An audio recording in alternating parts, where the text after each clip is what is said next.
Good morning everyone.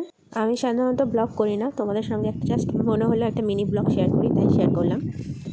এখন সকাল হচ্ছে 9টা বাজে। তো আমি সকাল সকাল ছাদে এসেছি। দেখো এই যে গাঁদা ফুলগুলো শীতকালেই ফোটে, খুব সুন্দরভাবে ফুটে আছে আমাদের ছাদে। আমি একটু তোমাদের সাথে শেয়ার করলাম। এই গাছগুলো কিন্তু বাই দ্য ওয়ে আমার দিদা লাগিয়েছে। দিদা মানে এরকম গাছ লাগাতে খুব ভালোবাসে।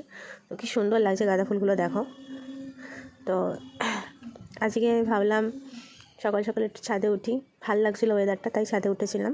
তো তোমরা যারা যারা এরকম গাছ লাগাতে ভালোবাসো তারা কমেন্ট করে জানিও আমাকে। এবার চলো তোমাদের সঙ্গে একটা খাবার রেসিপি শেয়ার করি। এখানে মা হচ্ছে কচুরিগুলো বেলে নিচ্ছে, আমি পুর করে দিয়েছি, মা বেলছে। আর এটা পুরটা হচ্ছে কিন্তু বিউলির ডালের, ঠিক আছে? এটা হচ্ছে তোমার রাধাবল্লভী হচ্ছে, ওকে। তো এই পুরগুলোকে ভরে নিয়ে এবার ভাজা হবে। তেলটা অলরেডি গরম হয়ে গেছে।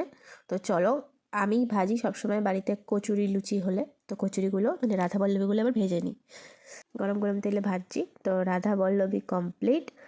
এবার হচ্ছে আমরা সার্ভ করব। আর রাধাবল্লভীর সঙ্গে আমি বানিয়েছিলাম হচ্ছে একটু আলুর দম। তো আলুর দমের সঙ্গে সার্ভ করবো রাধাবল্লভী। আর দেখো রাধাবল্লভীগুলো আমি সব কটাই ভেজেছি, এবং দেখো মানে প্রত্যেকটা রাধাবল্লভী খুব সুন্দরভাবে ফুলেছে। তো লুচি বা রাধাবল্লভী ফোলার একটা কারণ আছে, মানে কি করে ফোলে সেটা সবাই জানে না, একটা ট্রিক্স আছে, টিপস আছে। যদি তোমরা কেউ জানতে চাও এই ভিডিও নিচে কমেন্ট করো, আমি বলে দেবো। আর এই আলুর দমটাও কিন্তু আমিই বানিয়েছি। এটা নতুন আলুর দম। আর এটা কিন্তু পুরোপুরি নিরামিষি, এখানে কোনো পেঁয়াজ রসুন কিচ্ছু ইউজ হয়নি, জাস্ট আদা আর একটু কিছু মশলা দিয়ে নিরামিষি আলুর দম বানানো হয়েছে। আমার এই আলুর দমটা খুবই ভালো লাগে। তো দেখো কচুরির মধ্যে ভরপুর পুরে ঠাসা। তো চলো এবার খেয়ে নিই।